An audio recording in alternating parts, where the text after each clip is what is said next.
You ever made love in Iowa?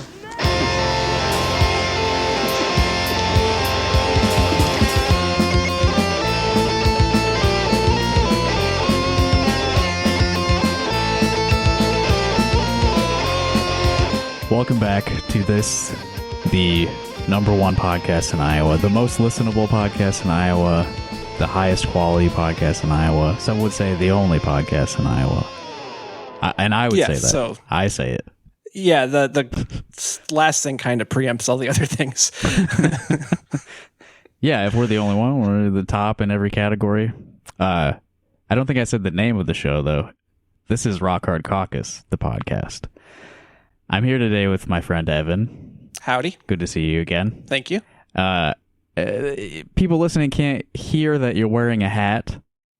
Do you want to tell them about your new hat? Yeah, my girlfriend got me a hat for my birthday. It's Steely Dan. It says Katie lied. It's green like the cover of the album. It's pretty nice. I was mentioning earlier that I'm going bald faster and faster, so trying to increase my collection of hats for when it gets really bad. Mm-hmm. He's basically becoming a father right in front of us. Yeah, exactly. Especially Steely Dan. Yeah. Yeah. Not the coolest. But. Well, if you are not familiar with what we do here, this is mostly a podcast about Iowa politics. And one of the most important things in Iowa politics right now is the passage of the school choice bill in the Iowa legislature a couple weeks ago. If you follow Iowa politics at all, you probably know about that already, but we're going to try to talk about it in some depth. And I think it's fair to say that Evan and I both care about this subject. We both value public education. Mm-hmm. Is that right? Well, yeah. Natalie and Stella both have kids now, so yeah, that's what I was going to say. Is that, so we kind of have to care on their behalf, you know. Yeah, so you and I, we care about it, but we don't work in a public school. We don't have any kids. So there's some distance there, despite us caring about it. So we brought in a guest to help try to fill in some of the gaps for us. So welcome to Rock Hard Caucus for the first time, Dexter Merschbrock. Hey, thanks for having me. I also am just a guy who feels a lot of distance, even though I have kids, and I'm on the school board here in Cedar Rapids, but being on the school board, you hear from teachers and stuff like that. It's, there's people actually are doing the actual work. So I'll try my best to fill in the gaps, but just give a shout out to the people who are living this every day, who this is really going to be affected by all these policies as well. So thanks for having me. Yeah. Thanks again for coming on. What kind of stuff do you hear from, do you hear from people who support the school choice stuff at all in your role as the school board member? No, not at all. I've heard, you definitely see a lot of stuff about people who are opposed on it, but in terms of official communication coming into the school board, it's kind of been silence. And I guess the people who support it are on different social media channels than I am on, because I don't see a lot of support for it anywhere really. And given that I think 90% of Iowa students or, maybe 88% of Iowa students are public education students and the other 12% are private education students, it's not surprising that there's not a lot of people, saying, oh, this is great for me, because most people are in public schools. And even if they realize that their public schools isn't perfect, they're pretty happy with it overall. So I don't see anything out there. There's no one knocking down my door saying, make sure this gets passed so we can get out of the public schools. I don't think that's really what most people think. Mm-hmm. Well, let me give some of the details about what's in this law. I got this from the Des Moines Register's article, which is titled "Iowa's New School Choice," in quotes, law is among the most expansive in the U.S. Here's how it works. Expansive. Interesting word. So this would give $7,598 per year per student to the families of students who enroll in private schools. And this phases in over the next 3 years in the first year, which I think is now. I think it's already active. Like it's signed, and it was like immediately like that starts year one of this program. In year one, all public school students and all private school students with a family income up to 300% of the federal poverty level are eligible for that $7,598. And 300% of the federal poverty level is about $83,000 a year for your average family of four. So I'd imagine that makes most people eligible for this right away in the state of Iowa. Yeah, I don't know what median income is these days, but it's usually hovering around 60,000 or something for a family of four. So, quite a few people are going to be eligible for that. Yeah. Notably, though, I would say the private school community probably is above that threshold. Yeah. But we'll get to them. In year two, the eligibility expands to all private school students with a family income up to 400% of the federal poverty level. That's $111,000 a year for a family of four. And then once we hit the third year of the program, every student in Iowa would be eligible for this. The only limit on this would be the capacity of the private schools in Iowa, which is a concern because I think half of the counties in Iowa don't have a private school currently at all. Well, yeah, for that, if they're only serving 40,000 students right now, compared to, the 400,000 in public schools, they don't just have a lot of unused space out there right now. So they're going to be scrambling to find space, and all the problems that public schools have, finding space, dealing with demographic change. If this expands, if it doubles or triples the number of kids in private schools, they're going to have a lot of the same problems public schools have with just making things work year to year. And that's just kind of part of the sales job. It's like, oh, this is going to be great. Everyone's going to have the highest quality of education. But, that's not how it works. It's a project to educate kids year to year, find a place to put them, feed them, find teachers that are qualified. And, they want to just kind of paper over all this and make it seem like it's a great thing for everybody and there'll be no problems whatsoever.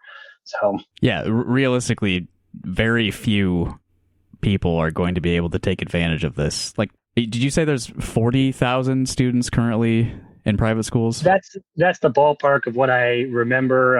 Something like that. It's something like 10% of the students currently. Maybe I'm reading that from your number, but I don't think it's much more than that right now in private schools. It's usually 90-10 or something like that, maybe 85-15 in terms of percentages of public and private schools, in terms of which students are in which. Yeah.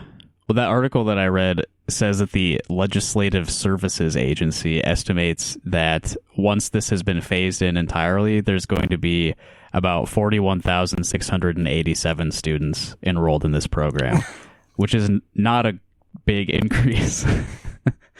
Yeah, I don't think their goal is to get a lot of new people into the private schools. I think their goal is more or less to pay the cost for the people who are in private schools right now and, pick off a few more here or there if they can. But this is a handout to the people who are in private schools right now. Which is not how they have been selling this to the media and the public. No, it's changed over. I think 2 years ago, it was just, we've got these ridiculous state scoring systems that tell you if your school's good or not, which more or less track with zip code income levels, the test scores and everything. They really aren't indicative of too much, if you ask me. But it used to be, it's like, oh, if you have a kid in a quote unquote failing school, Kim Reynolds would always say, then you can get them out of the school with a private school scholarship. And then I think that one didn't pass a couple years ago. Then last year it was up to that, either the 3 times 400 or 300% of the federal poverty level was the cap that they were going to go for, and not any more than that. And that didn't pass either. And this year they expanded their majority so much in the legislature. They said, nothing's holding us back. We'll just give this, to everybody, even if their parents are making $500,000 a year and they can afford it, no problem. We might as well just pay it for them. So we're basically at that point just paying for the third trip to Disney World for these families in the last 5 years for this family of four. They're going to tell you it's a hard scrabble middle class family, but you're talking about some of the wealthiest families in Iowa, I think, who are going to be taking advantage of this at this point. Yeah. That figure of 41,687 students who they predict will be enrolled in this, that will come out to a cost of around $344.9 million.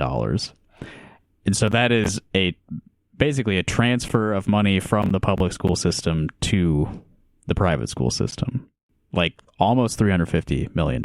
It's significant. And I guess the way that that's going to work is like this would be going to a school district, a public school district. It's like an amount of state funding that they get per student enrolled in the district. And instead of them getting that, it goes into a savings account, an education savings account that the student's family has control over. And they can use that for private tuition and related expenses. That's like school fees, I guess. But they specified that it cannot be used for transportation to and from school, food, clothes, or supplies like notebooks and pencils. Yeah, but this reminds me, I think it was Joe Manchin when they were talking about the child tax credit expansion, that they were trying. Every family was getting $250 a month per kids, and Joe Manchin said that money's going to go be spent on drugs. Parents are going to spend it on drugs instead of on their kids. And even and people talked about this when they were talking about universal basic income as well. You get this big transfer of money to people, which normally I would support. But when you're giving it to people who are already paying private school tuition, you can put the restrictions on what it's used for, as well. But at the end of the day, they're already paying those costs. And so now that's just, $7,500 savings for them. And so they're going to spend it on whatever they want. I joked on Twitter one time, it's like they're getting the big size bottle of Tito's, this time, instead of the 1.75 liters instead of the 0.75 liters. And so they can say whatever they want that this is going to, only certain things, but they're going to use it for transportation, food, whatever. Mm-hmm. And it's at the end of the day, it's not going towards the goal of an education for all. It's to subsidize this private school education when these kids could very easily just enroll in a public school.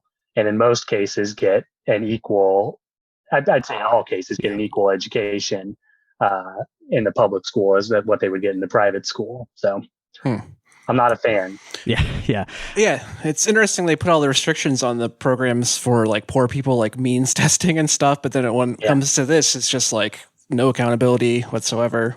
Yeah, they just were going to do that with SNAP benefits, I think, right? You couldn't buy like meat or something crazy like that.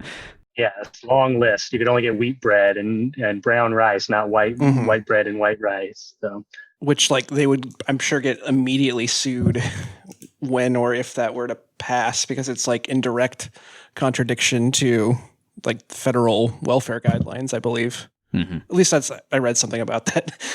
Yeah. Again, that's why we have other people on the show. Yeah. Well, that's why they've been buying the courts for so long, is so that once those battles come, they have an advantage. One more notable thing about the school choice law is that it places no additional government oversight or regulation on the private schools who are receiving these new state funds. And in fact, this is I'm reading directly from the article. The legislation also says the state would not be allowed to regulate private schools in any way not necessary to implement the law, and that any Department of Education rules that impose an undue burden on a non-public school are invalid. So this is a state law that is claiming authority over the federal Department of Education when it comes to regulating private schools in Iowa. Yeah, we'll get into it more with all the other education proposals that are coming up, but this is all about what you said about the federal rules and what you said about the courts. It's there's already a Supreme Court ruling from the last year about, I think, private schools in Vermont, basically saying that they had a voucher-like program and it could go towards specifically religious schools. And so the the pieces are all in place to say, we're going to take this public money, put it towards these private institutions, and in this case, overwhelmingly religious institutions, and they're going to be allowed to do whatever they want. And that's all going to be done under the auspice of their First Amendment rights to religion, but the rights that everybody else has to have equal accommodations, civil rights, be treated equally through public accommodations and public funding in this case, those things don't apply because their right to, discriminate through their religion supersedes everybody else's rights. And so this is all set up, it's kind of depressing to talk about. I wish we weren't in this situation, but they've laid this all out and this is where they're going with it. And there's a lot more going on still today. Tomorrow, I think there's a big book banning bill about public schools and a big hearing being put up to trot people out and talk about how horrible public schools are and, how parents' rights are being violated in public schools. And it's all designed to undermine public schools. And I think we'll talk about that a little bit later about just, who's behind all of this, but it's clear what's going on. And it's happening in a lot of other states. It's kind of a coordinated attack on public education. Yeah. So I was reading a lot of opinion pieces about this, both before and after it was passed in the Des Moines Register. Dire opinions being published in that paper. These are the people who really support this bill. The pundits who write into the Des Moines Register. Yeah. So we generally don't talk about letters to the editor on our show. I wanted to do it once, and Evan sort of pulled me back from the ledge. I think they're kind of usually like not worthy targets. I think that's the language that you used, Evan, years ago when we talked about that. I don't remember. They're usually just like regular weirdos, like strange old people writing into the newspaper. But I don't need to read like the content of this letter, but there was one that jumped out at me when I was reading the letters published on January 12th about the school choice bill. The first letter in support of the bill was from a Democrat, and his name is Joseph E. Brown Sr. Generic name. Yeah, he could be anyone. But but this Joseph E. Brown Sr. in particular, he was the interim superintendent at Clear Creek Amana schools, I think last year. And he quit that position early before his interim period was up so that he could run for state senate. And he won the Democratic primary in District 35, but then withdrew from the race. Whose district is that? Do you know? District 35? It's a Republican district. I forget the names, but yeah, somebody had to just like fill in for him as the Democrat in that race. Superintendents, I think you guys know we've had our superintendent drama in Cedar Rapids recently, and we just hired a new one who I think is going to be great, and I'll let everyone pass judgment on that later on down the line. But superintendent is a very weird position, and this kind of underscores it's someone whose job is technically like a CEO of the school district, but they're appointed by the school board who are politically elected. And so it's not surprising. And you saw with Ahart, I think, is the guy in Des Moines who stood up against a lot of the anti-mask stuff and all the regulations from the state with COVID. It's like these people are doing a political job, and some of them are doing it kind of in a good way. And then some of them are just in it for, they're in it to make a lot of money. They're some of the most highest paid people, definitely in the school district, probably in the state. And they've got to deal with the politics as everyone else. And it's just funny to enter the primary and then withdraw. Yeah. He obviously knew what was going to happen in the election this year, so it was probably smart to withdraw. He would have taken a big L like everybody else. But, they're going to say that they're all for children every day and it's all about the children. But that's the same nice flowery language that everybody else says when they're saying these things. So that's my take on superintendents. So yeah, Joseph E. Brown clearly had higher aspirations but I mean, after like quitting early, running, and then dropping out after winning the primary, like you should have the self-awareness and the shame really to just stay out of the public light after that. You should be embarrassed, but you're writing letters to the Des Moines Register supporting like a super anti-public education policy. He probably went and got a nice consulting job, for $10,000 a month or something after this. Like I said, the superintendent position it's a nice one if you can get it. I don't begrudge them. They all work hard. They're doing a tough job, but they get to retire in their 50s and then collect paychecks, usually on the public dime. After that, for another 10 years, and whatever consulting roles and things like that. So, bless them, but not surprised that he's writing Kim Reynolds' On the Side of Iowa's Children letter to the editor. Yeah. I don't think we ever brought this up on the podcast before. The Cedar Rapids superintendent prior to the one that you just appointed, what was the deal with that guy? Art is the interim right now. Art's a really nice guy, played basketball. I forget where he's from in Iowa, played some college basketball, nice guy. But he was, the first thing that happened when I heard his name is I Googled him. I'm a millennial, and so I learn everything I learn in life from Google. And he was associated on his LinkedIn as a pastor at this church. And I said, well, I'm not a religious person. I don't begrudge anyone their religious beliefs, but religion is a controversial subject. And so I clicked on the church's webpage, and their first, they had doctrinal beliefs. Here's what our church believes. And it was, something about Genesis, and it didn't explicitly say evolution, but I assumed it meant evolution. And then marriages between one man and one woman. And like I said, these things are political. And so I'm elected by the people in Cedar Rapids. I work for the U.S. Postal Service. I go all around town. I see pride flags everywhere I go, every single neighborhood. It's like, I know the people I represent.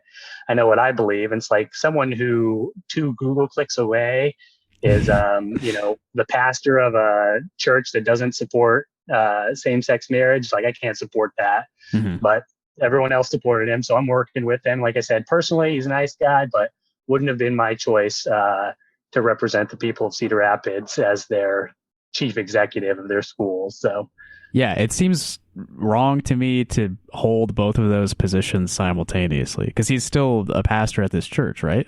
I don't know if he's still pastoring at that church, but he was up until, we hired him. I think he might be pastoring at another church now, and don't ask me about, I've got a lot of opinions on superintendents, but not so many on pastors. And so, he's doing his thing, and I think he's doing a good job in terms of that. But, you got to think about how things look. I know all the stupid stuff I say online is going to come up one day and bite me, but the people can vote me out if they don't like that. So, yeah, if you're listening to this, when are the next school board elections, in case people want to vote you out? 2023. This year is I'm up. I don't know if I'm going to run. If you guys find me someone to take my seat in Cedar Rapids, but they have to be good. They have to be pro-union, and they have to be not for banning books and for teaching evolution. All the good stuff. If they believe it, I'll support them, because I don't have to do it anymore if someone else will do it for me. But I'll help them get elected. Yeah. Since we were talking about religion there, I want to skip ahead to this thing I had pulled up in my notes. This is an opinion piece in support of the school choice agenda, and this was written by Dan Ryan. Dan Ryan is the president of the Des Moines Regional Catholic Schools and Dowling Catholic Another guy who High looks School. Looks exactly what you think he would look like based on his name and his position, when you click on his picture. And I'm sure his opinion is very representative of the people in the state of Iowa as well. So, this is how a guy like this, who's in charge of some private schools in Iowa, so clearly has a vested interest in this. This is how he's kind of selling it to the register reading public. And he's responding to another piece opposing school choice. In an attempt to cast aspersions on school choice for the children who deserve it and their parents who have a right and responsibility to do what's best for them, State Senator Claire Chelsea, it's Chelsea, right? Or is it Kelsey? Yes, it is. I think it's Chelsea, yeah. Chelsea? The C is silent. Yeah, Claire Elsie. Elsie. Claire Elsie. Mm-hmm. In a December 25th guest essay, proclaimed that the school privatization movement is not an Iowa value. Deliberately or not, such claims only confuse rather than clarify an important and necessary conversation. Support for school choice is not a movement toward school privatization. Yeah, it's really funny to complain about that and then use the word choice like 10 times. Like that's not muddying the waters either. Oh, yeah. Yeah. Non-public schools already exist and have long been an essential piece of always Iowa's had a choice. overall education. If you had enough money, at least. Yeah, exactly, yeah. The school choice discussion is about giving more educational options to the children of working families. It's ironic, therefore, that doing what's best for kids is precisely what school choice opponents profess to want most. So can the kids just choose not to go to school? Because I think I would have been on board with that. Now that's a choice. That's a good choice. Don't do that if you're a kid out there. If there are any kids listening, which I hope there aren't. You shouldn't be. This is labeled explicit on iTunes. Yeah. Or whatever they call it. The writer contends that privatizing Iowa's schools by funneling money into vouchers and allowing charters to cherry-pick students is not the Iowa way. For too long, critics of non-public schools have deigned to insist that they know what's better for a child than that child's own parents. This has been a big theme for these people, is parental rights. You know, as a parent myself, as someone with two kids at home and two parents, it's like we're betting 50-50 in terms of the parents knowing what's best for the kids. It's like, you know, my wife, she's doing a great job. She's got everything lined up for the kids. But if you said, oh, Dexter knows what's best for his kids, it's like, no, you know, these kids, I need help out here, you know, they're going to do better if I've got support. And if you send me to the grocery store, I can't make a good choice most of the time. So if you ask me what school is best for my kids, I don't know. And it's really, I don't know. So you guys ever bought a house? You buy a house, they have these little circles, and they change the colors of the circles. It tells you the test scores for the schools in the area. And it's like, you know, a red is bad, you know, green is good. They changed them because it was all BS marketing. You know, it's all the test scores are bad, and the test scores don't really reflect anything about whether or not it's, you know, a poor or a rich neighborhood most of the time. And so these schools, you know, they're offering choice and options, and it's all going to be a sales job at the end of the day. It's like the Des Moines, you know, Catholic school system, they want the money coming in so they can keep operating because, you know, they're going to say they're a nonprofit, but they're a business like anyone else. And that's the kind of the scary thing with options and choice. It's religious schools. Farther on down the line, it's going to open these things up. This happened with COVID a lot, you know, basically just warehousing kids in a strip mall with, you know, a $15 an hour, if that, worker kind of looking over them as they're learning online. And it's like, that's not what is going to be best for kids. I know that at least. But that's kind of what this opens us all up to. And so, I don't know, the whole choice and option language, it's obviously message tested by these people. You see it all the time. I don't know if we'll get into Corey DeAngelis. He's the guy who is like Betsy DeVos's Herald of Galactus. It's like, you know, when he shows up in your state, you know, the school choice, you know, world eater is coming to destroy your education system. And he, you know, he's, you know, I'll give him this, he's message discipline, and it's just choice. And if someone says something against it, it's like, oh, why would it destroy the schools? And it's like, you know why, but it's hard to fight against that language of choice, options. But just think about it for a second, you see where this all leads to. And so, again, Dan Ryan, another great name, you know. Yeah. So what's happening. I don't know how you can observe a public school and think that decreasing their resources is going to make education in the state any better. Like Natalie told us last week or the week before that her kid's teacher was begging for paper. Like she ran out of paper for the class. And it's like, how are they supposed to... They're going to have less money now? Is this a good time to pitch my solution for Iowa public schools? I think, yeah, we need a solution. So yeah, absolutely. Okay, so I've got it. Everybody just adopt the slogan, spread it far and wide. We're gonna fix the state this way, and that is we're gonna quadruple the education budget, and we're gonna open schools year round to provide services. And all the details of that, we're gonna fill those in later, but it's free lunches all year round, free dinners, free breakfast all year round for students. It's before and after school care. It's much higher pay for teachers and everybody else who works in schools. It's better facilities. And you do that. How do you do it? You quadruple the education budget and open schools year round for services. So whatever you're hearing from Iowa Democrats, whatever you're hearing from Iowa Republicans, it's not going to work.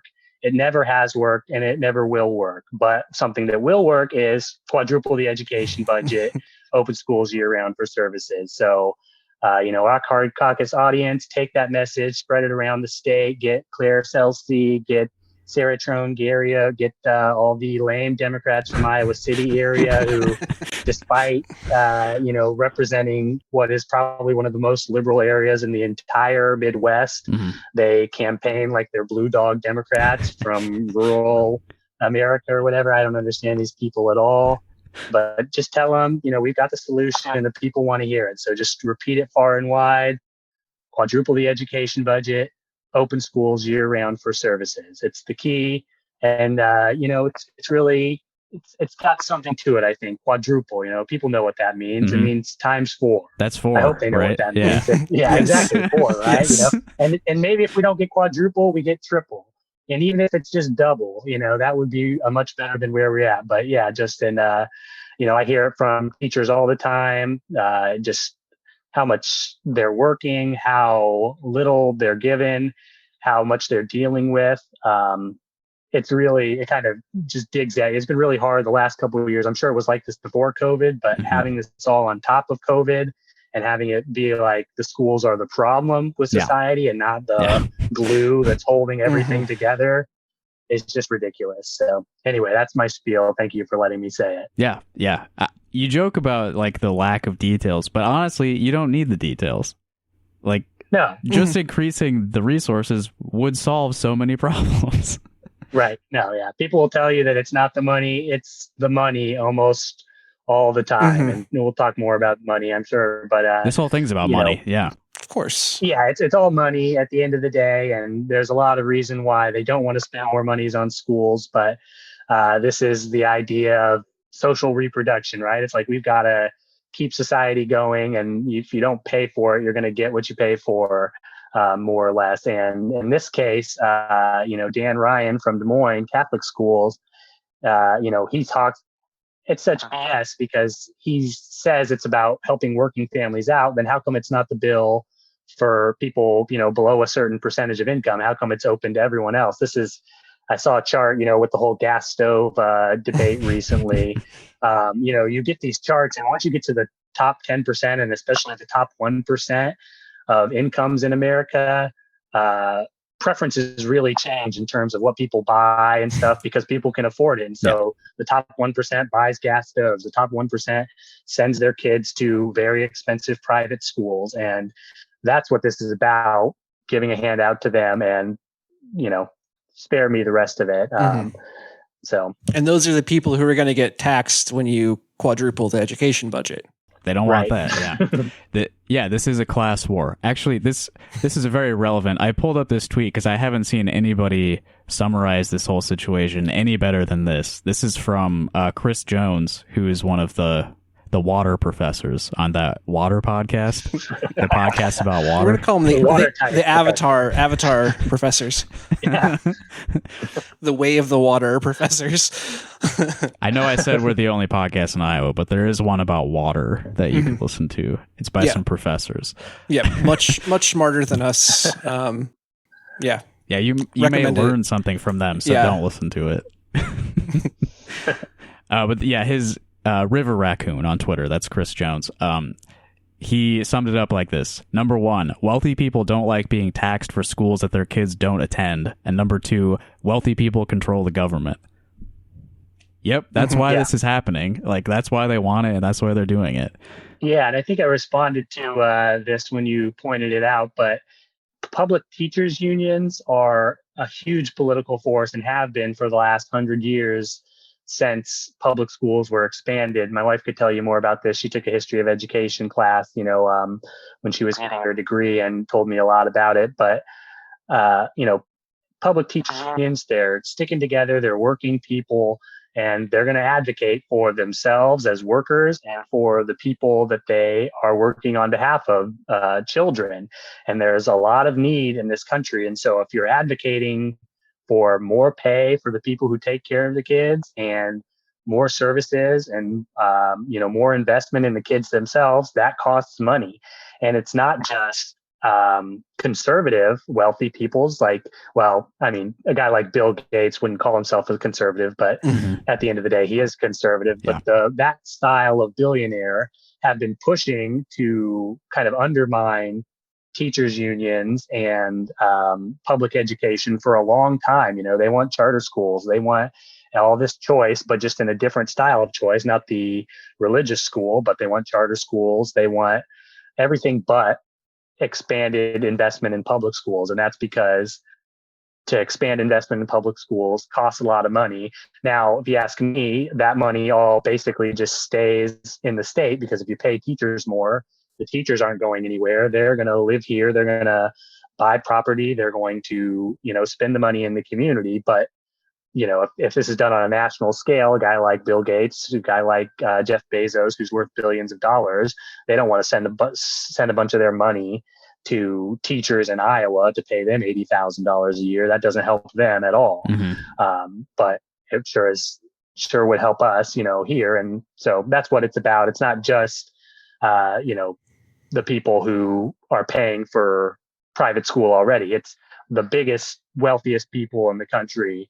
They know to pay for, and that's the thing. It's like education is kind of the bedrock of what we're doing from a public services standpoint. And so there's a lot of kids in poverty in Cedar Rapids schools, and to help them out is going to cost in a lot of ways. And yeah, you're not going to get wealthy people to pay for that unless you take extreme measures. And, what we're doing so far is not working, obviously. Yeah. So.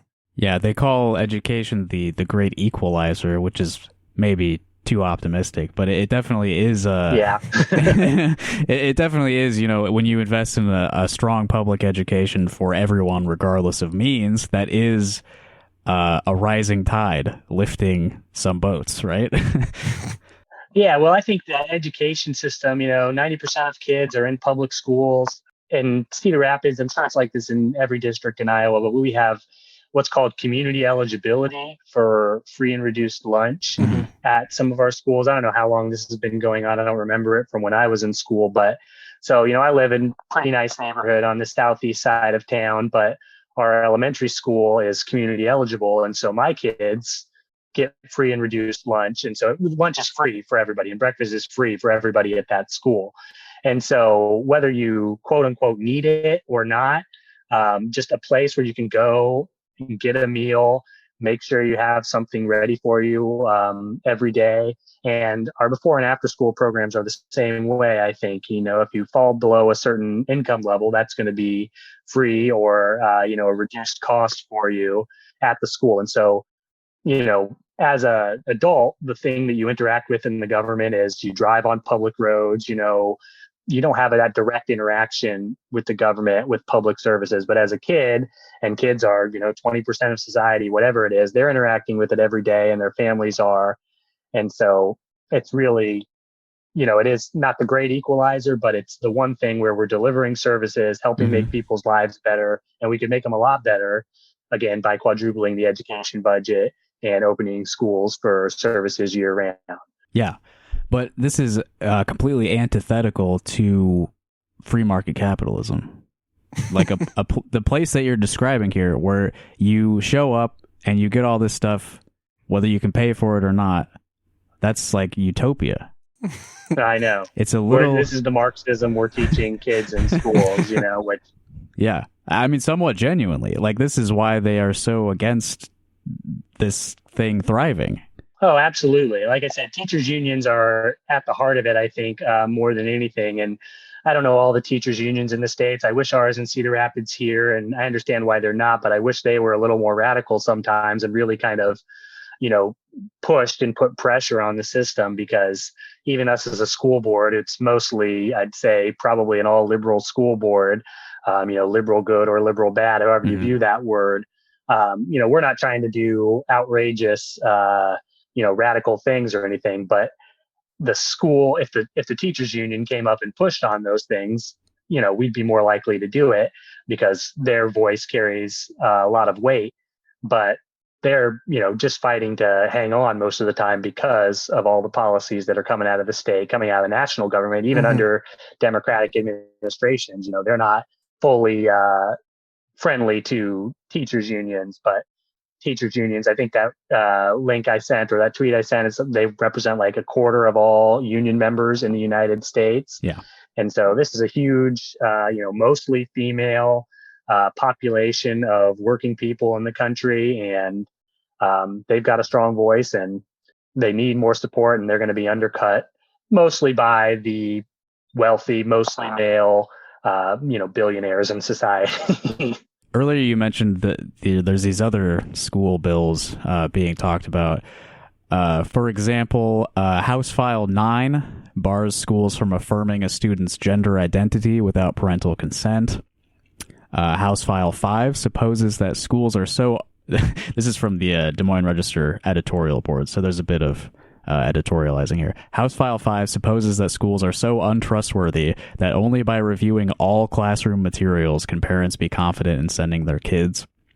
This is something that, like, I don't know how the fuck they're even going to manage doing this, where, like, all class syllabi have to be, like, reviewed publicly by the legislature, I think. I don't know all the details of it, but it's like, you don't have the resources to pull that off, I don't think. Right. No, it's not about getting it done. It's about providing, it's about, giving all these rules that you have to follow and making it impossible to follow so they can say that you're doing the wrong thing. See how bad these public schools are? Yeah. Get rid of the teachers I don't like. Yeah. House File 7 requires the state universities to report, among other things, what they're teaching Iowa's future teachers about social justice. And House File 8 prohibits instruction on gender identity and sexual orientation before 4th grade. Yeah, there was an article in the Gazette, the Gazette's political reporter. He was one about the state universities. He was saying, and it's like, oh, they went through and picked all these phrases, and they were all the scary phrases, about race and gender and stuff and equality that you wouldn't want anybody to learn in college.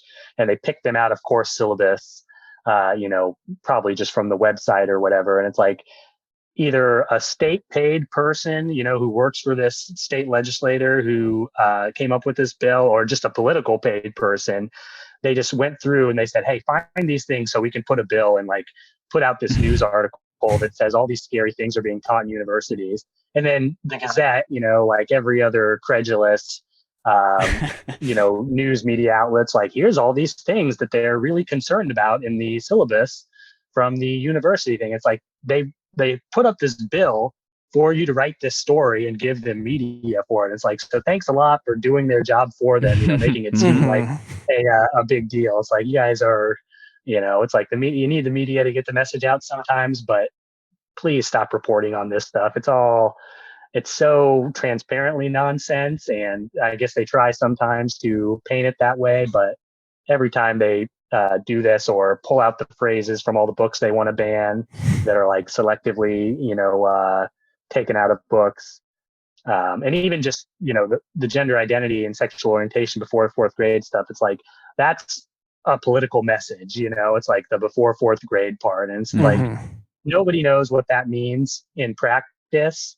And they're not supposed to know what it means. It's only to get the headline of don't instruct on gender identity and sexual orientation before fourth grade. And then, some 70-year-old person reads that in the newspaper and they say, oh gosh, the schools are, instructing on gender identity before fourth grade. I'm definitely against that. And it's just like, what are we doing here? What's the point of all this, if not to discredit the entire project of what we're doing? So, yeah. And I mean, good luck for the media, existing in this future, society where all these things pass and everybody, thinks that the government and the media is out to indoctrinate every single person. And, this is back to death panel stuff and, kill off every old person. But the media, you're going to be on the chopping block next. So thanks a lot for helping out, guys. Yeah. I mean, they're not doing so great right now either. Yeah, exactly. It's crazy to me that Democrats don't, I mean, it's, as you said, it's not good, but it's crazy that the Democrats don't use the media to their advantage in similar ways. Like, I was just arguing on Twitter about that medical marijuana bill, which was like falls short of legalization and has a bunch of like pro landlord stuff in it. It's like, you could get a bunch of positive headlines by just saying like legalize weed. And like, yeah, there's going to be some people, like, the only time they do use that kind of messaging is basically to put out there that they're like not that far away from Republicans, or like, we're not like, it's messaging about how they're like not extreme. I love the police. And yeah, like that kind of stuff. It's insane. And their defense of the landlord stuff is that, well, this bill isn't going to pass anyway. So then what Evan is saying is like the only purpose of putting a bill forward is that it will be out there. It could be reported on. So then, yeah, why not go for broke? We put out a bill to legalize all drugs and increase potential like recovery addiction services. We put it out there. That's what we want to do. But this Republican majority is completely uninterested in helping anyone. There you go. You get a message out there that makes you look good to good, decent the people that you need to reach. Yeah. Yeah, and as a politician, I guess I'd call myself, the media, they're going to report on what you say if you're in a position to have your words reported on. And so I don't have a communication shop or like a big strategy of what I'm trying to do when I talk to the media. But like, if I have an idea and I want to get it out, it's like I contact the media and put it out there, in whatever way I can, and they report on it. And so the stuff that gets put out, it's like, this is what you want to put out. It's like, you're still losing. And this stuff is going to make you lose even more. So I don't know what they're doing most of the time, but it's not working. Yeah. Who is this for? Yeah. Well, let's talk a little bit about who these people are in the legislature doing the bidding of the wealthy, trying to demolish public education.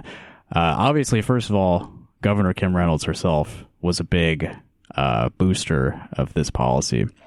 This is a piece she wrote herself for the paper.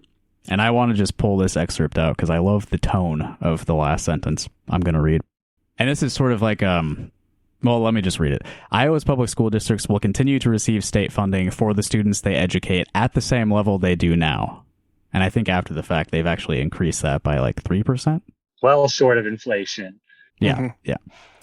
Together with other local, state, and federal funds, public schools get more than $17,000 total per student. With the Students First Act, they'll also receive $1,205 in categorical funding for every student who lives in their school district, but attends a private school instead. That's new money for students they won't ever teach. Thanks. You should be grateful. Yeah.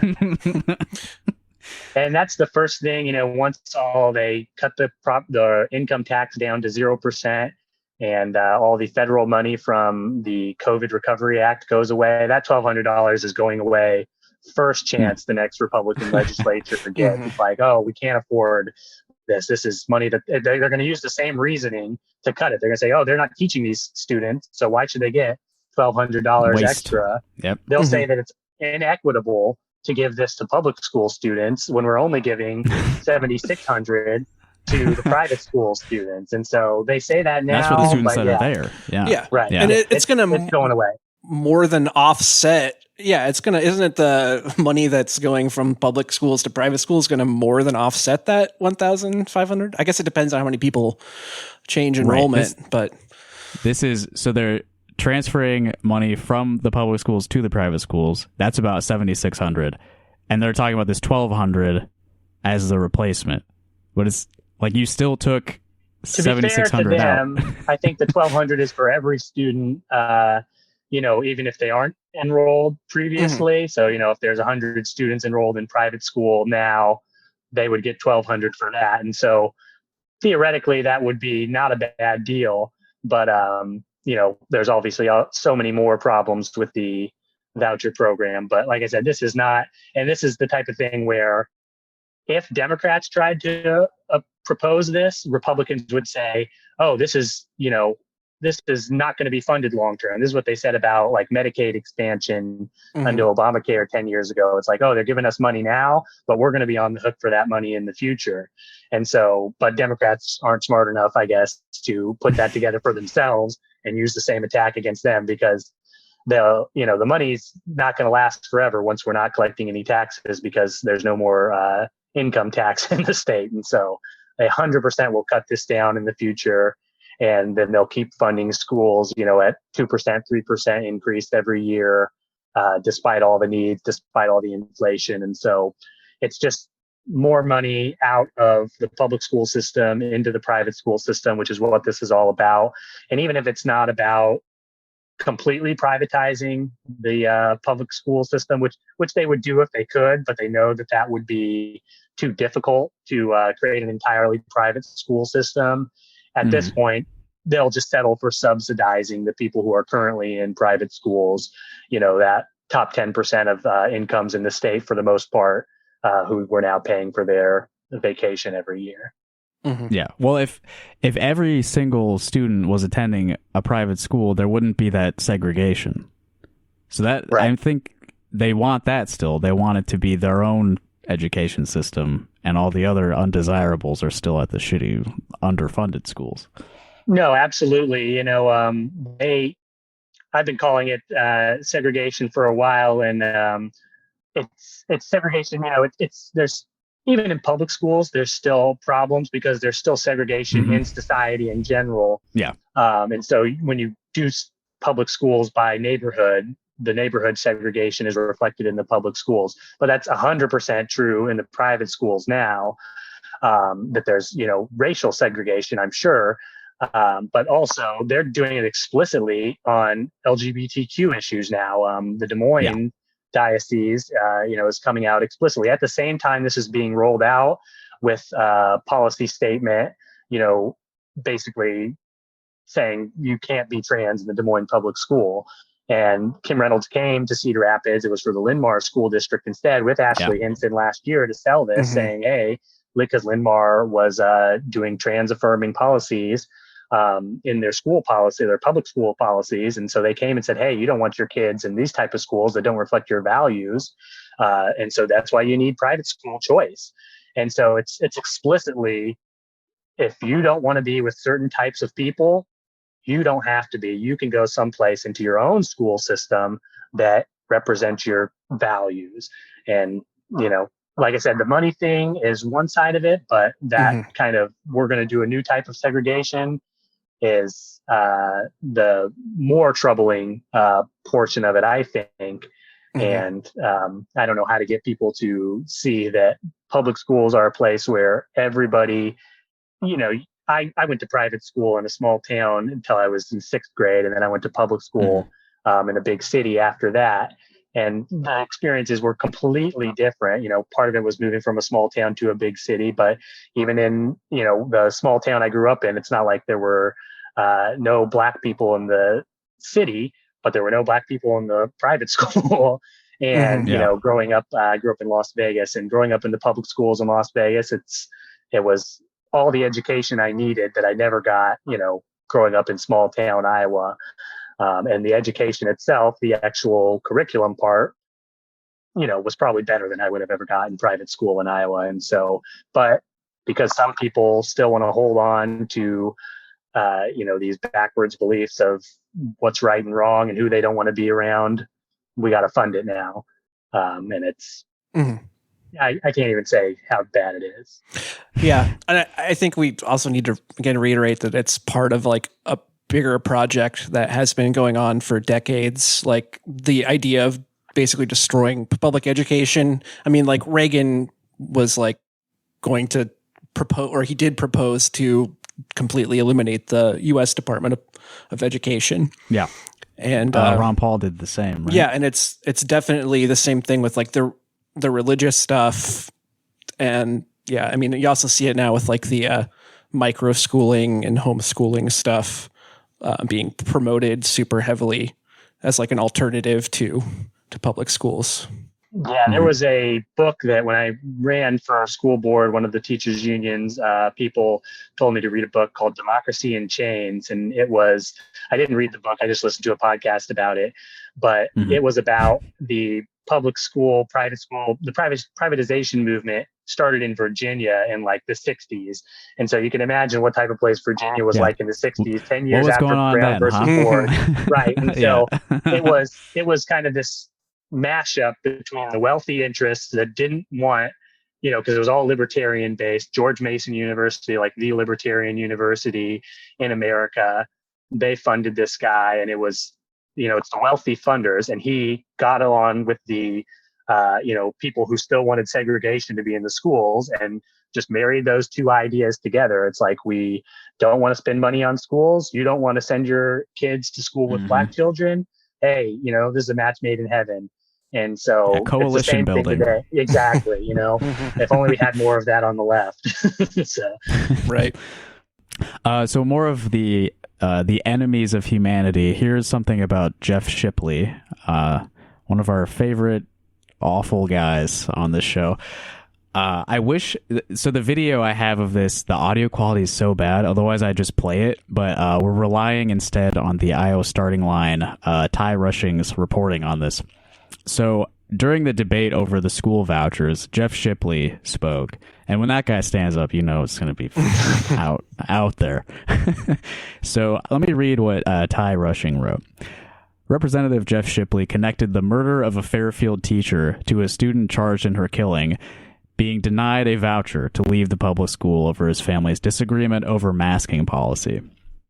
So there was a Fairfield School Board meeting where the parent of Jeremy Goodale, who is one of the students who murdered a teacher in Fairfield, his father, Dean Goodale, went to the school board meeting in April 2021 and was basically like telling the school board, my son is suffering because you require masks at school, and I want a voucher to send him to a private school instead where he wouldn't have to wear a mask.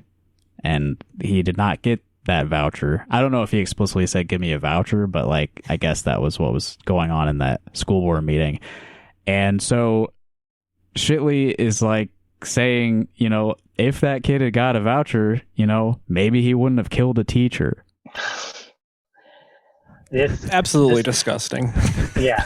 You can only laugh at things this guy says. I don't even know how to deal with Shipley's comments. He's so obviously trolling all the time.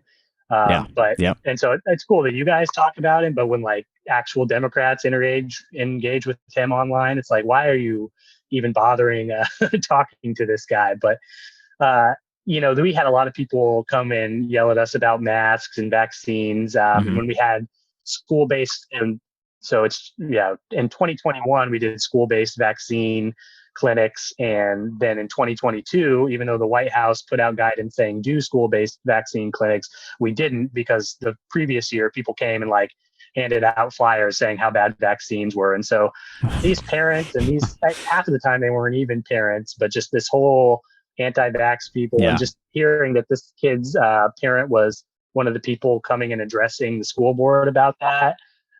The people that we got coming and addressing the school board about all that stuff, one time they came and filled the audience, and Alex Jones just started randomly playing out of their phone one time. Like, gosh, I guess that's who we're just dealing with here. And so, well, there was a group of people like traveling all over the state, going to various school board meetings, right? Yeah, we had a local group in Lynn County. Some of them were from Marion and stuff like that. And then we had a local guy, like a small business owner, like I forget what he did, but he would come and he kind of got to be the group of the like leader of the group.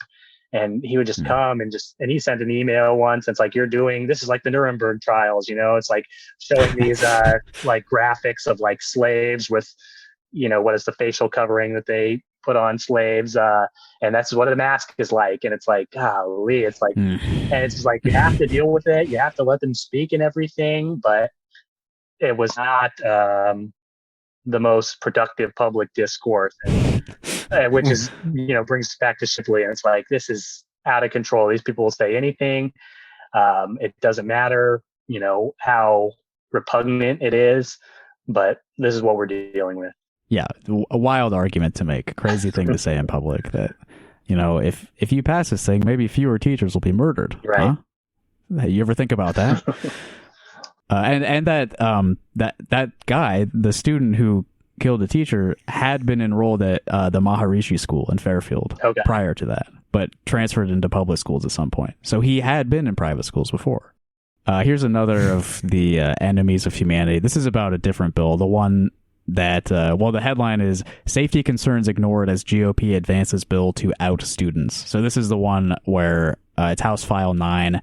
If a student comes out at school, they have to report it to that student's parents. And I pulled this from an article by Nicole Heitrick with Iowa Starting Line. So after a series of speakers, including a bunch of trans students, pleaded with Iowa lawmakers to not pass House File 9, which would force the schools again to out them to their parents, whether that's a good idea or not, which if they haven't told their parents, it's probably not a good idea.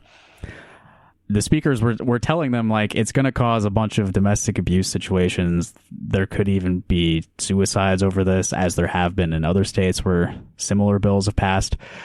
After this marathon of people telling them why this is a horrible idea, from personal experience, Skylar Wheeler, he said this: "What I've heard today from those opposing the bill, this is your words, parents are evil. That's literally what you guys were saying. Parents are evil. Parents don't know what's best for their kids. That's what was said to us today. I cannot believe in the state of Iowa we have people that think that parents are going to abuse and hurt their kids because they find something out at school. We're going to pass this bill, and it's going to get to the governor's desk." This is another one. I don't know. It's something that I've seen in my own family. I was rather chill upbringing, didn't have any problem with my parents for the most part. They have flaws, I have flaws as a person. Everything's good for the most part. I get along with them, but seeing it in, close to home, seeing it, and then you start hearing it pop up. I think Natalie's talked about it on they did that. It was Jeanette McCurdy podcast about the book about her mom. And then I just, all of a sudden I see it start popping up everywhere. It's like, oh yeah, this makes sense. A lot of people would not necessarily just get along with their parents. And when it comes to trans issues, especially from a religious household, I could totally see that happening. And it's like, why would you not believe it when they come and tell you that very thing? And I love, he said, this is your words, this isn't what people said. They didn't say parents are evil. It's a thing. So he's like saying this is literally what they said, but that's not literally what they said. But just before I came on, there was someone got the Pope on on record, and he's been talking out about countries like, I think in Sudan was one of them, where it's literally illegal to be gay, and he's coming out and saying this is wrong, even though I'm the Pope, the head of the Catholic Church, you can't criminalize people for being gay. And it's like, it's not quite that bad in America at this point, but it seems like all the progress that was made, because I'm sure you guys remember growing up in the early 2000s, it was all about how terrible gay marriage was going to be. And, there's a real anti-gay sentiment in America. And I thought we had made a lot of progress from that, but this is just taking all that and kind of taking us so far backwards. And maybe it's just in Iowa because we're a special state with a lot of special people in it. And maybe other places are, a little bit more advanced on those topics than us. But yeah, to see the Pope come out and talk about it, it kind of drove it home. It's like, yeah, this is definitely happening here. People basically want to make it illegal, not explicitly illegal to be trans or to be gay, but as close as they possibly can without getting away with it. Practically, And it's clear that students and kids are going to have trouble with their parents, and that parents are going to treat their kids bad in some situations. And this guy is another just completely out of touch person. He probably, maybe he doesn't know any better. Maybe he really believes this in his heart, but he's wrong. It's stupid. And I don't know, it's happening right now. So I don't know how we fight back against it. But it sucks. I'm not inclined to give any of these guys the benefit of the doubt. They Right. They know what they're doing. They're just bad people who are lying. So I over prepared for this. I think I've got a ton of notes here, but I think we covered like pretty well what's going on and what needs to be covered. Do you want to stick around and listen to a couple of voicemails, Dexter? Oh, sure. Listeners to the show may actually remember Dexter from a previous voicemail. You called and told us to care about local elections, if you remember. Just recruit me some candidates. You don't even have to care. Just get me the people and I will get them elected. It's not that hard. I think I spent about $200 on Facebook ads when I ran. And it was the first year that they used to have separate city and school elections. And so it was the first year they were combined. So a lot more people were going to be voting. And I said, I better, I spent some money on Facebook ads. I spent some money getting the list of people who signed up for a mail-in ballot. And I called those people and asked them to vote for me.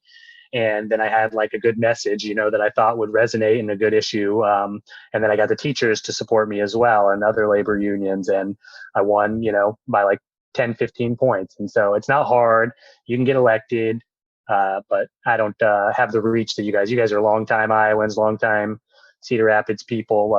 Just find me the people. We'll get them elected. We'll do a full socialist takeover of all the local governments in the state. Yeah. We're trying in Des Moines. We have some candidates here. Yeah, I'm excited for those candidates. And Indira she got started really early, and that's the number one thing. It's like the earlier you get started, and it's a lot of sweat equity, they would say, to put into it, but you just got to reach out and find people and have a good message. And it worked for her. It worked for me. I wasn't even running on any, big ideas. I was just running on petty local squabbles. But now that I'm here, I can, spread my ideology far and wide like people think I'm doing. Yeah, the squabbles are growing. Wider That's right. reach with your squabbles. Important squabbles, right? Yeah, and it's not just I got to get my one cancelable opinion out. It's like I'm not just out here trying to ban show choir or anything like that, but it's like that's what it seems like schools are all about. If you follow it online stuff, it's like, oh, here's what's going on in show choir. It's like show choir is nice, all that stuff is nice, but there was an article in the Gazette today about we've got a magnet school about sustainability focused magnet school, and this ninth grader, or not a ninth grader, a 9-year-old, it's an elementary school. She was like, you know what we're going to do? We're going to do an audit and like count how much trash we're creating at the school to try and reduce like the trash going through the school, because that's obviously like the world we live in, how much garbage we produce. As a 9-year-old, it's like that's a real person at an early age engaging with the world in a real way. And it's like, that's what we could be doing in schools and cities and everything. But for so long, it's been kind of business as usual, which is just, I don't know. It's an old 20th century view of thinking, but it's 2023 now. We can do better, I think. So that's my pitch. Yeah. Well, since we're on this, we have your back on that. Before I play the voicemails, I do want to like specifically name the people who are running in Des Moines who have our support, our undying, unending support. Denver Foot is running for mayor of Des Moines, and I'm very excited for this. Denver is like a normal person. Not a wealthy person, a working class person, community organizer, lives a normal life like you and me. They've rented, they've worked a terrible job, they've probably made minimum wage at some point in their life. They know what life is like, real life. So I would love to see them do well. And also our friend Bridget Botkin's running for city council. Same story there. A normal person. Normal people for normal governance of the city of Des Moines. kind, normal people. Yeah. Okay, let's get these voicemails going. If you want to call in, our number is 319-849-8733. I will most likely play your voicemail on the show. I've played almost all of them. And here's one now. This is for Kimmy, you big, fat, white, nasty, smelling fat bitch. Why you took the money off the motherfucking schools with your trifling, dirty, white, racist ass, big, fat bitch, oompa loompa body ass bitch. I'm bitch. I'm going to bleep part of that so we don't get a subpoena. I've been told this is a meme of some sort, that it's imitating a popular viral video. Well, we agree with the sentiment. Absolutely, yeah. I don't necessarily agree with upset.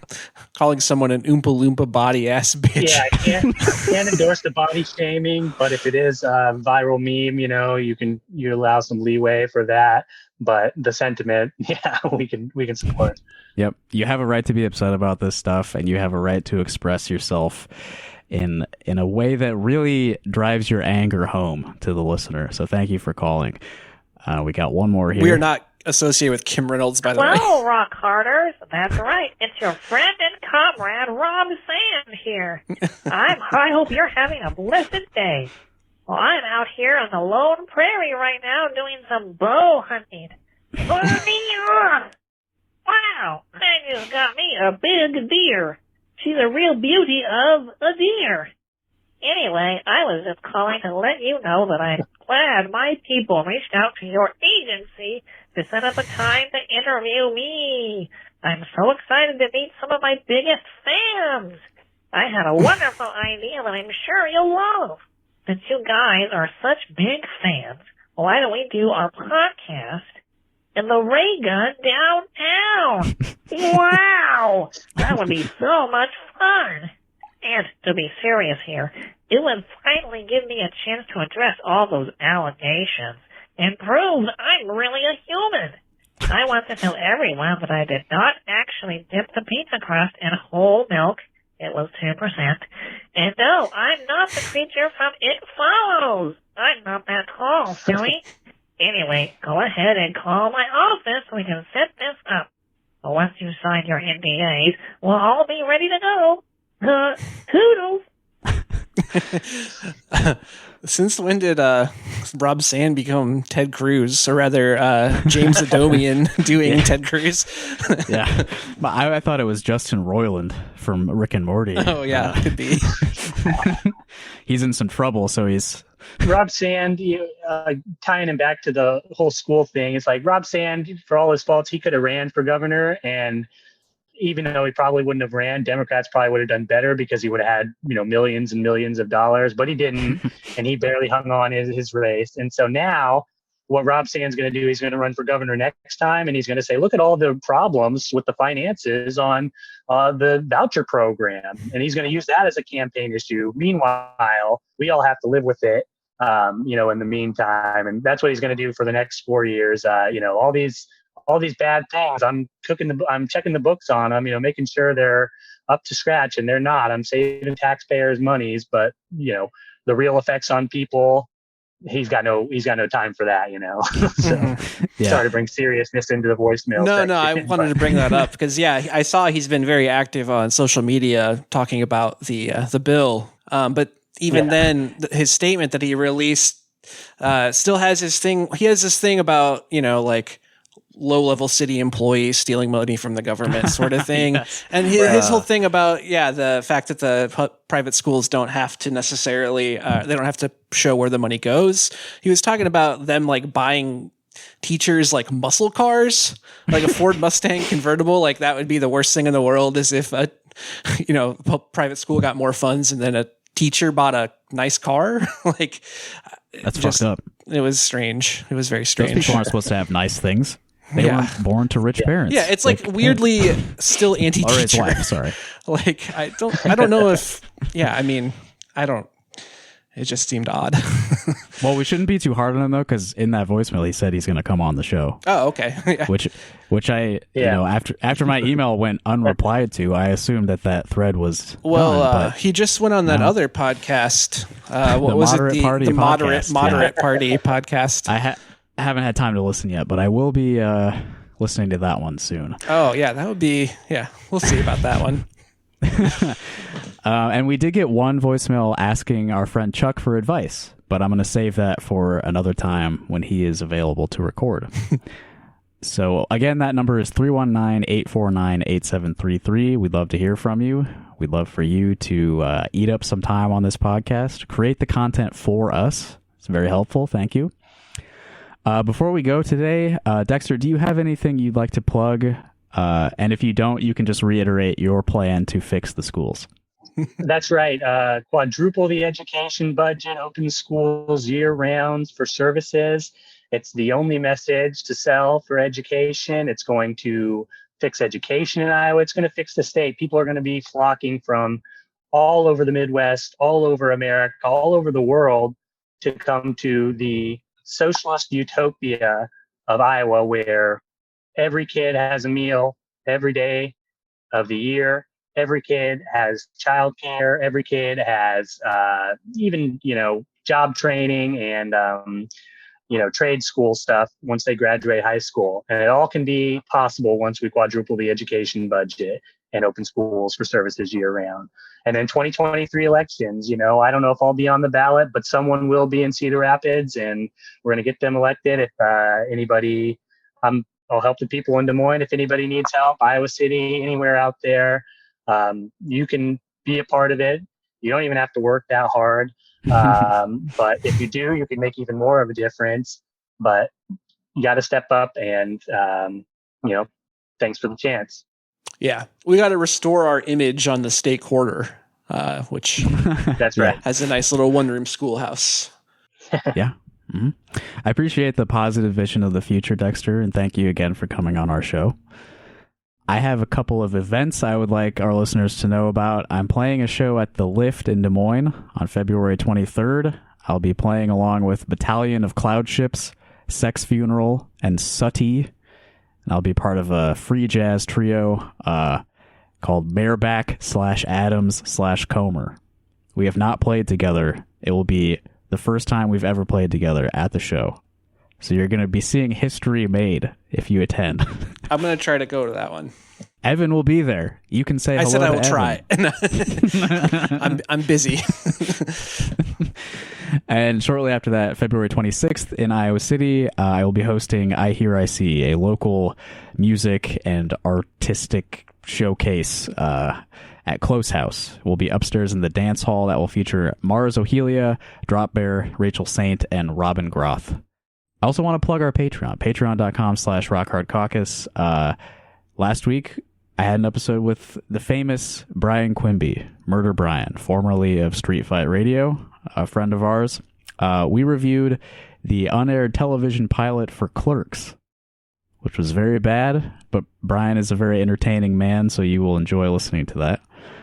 And this week, we're going to finish the Steve King book review. Steve King wrote a memoir called Walking Through the Fire, which is even worse than the Clerks pilot, I would say.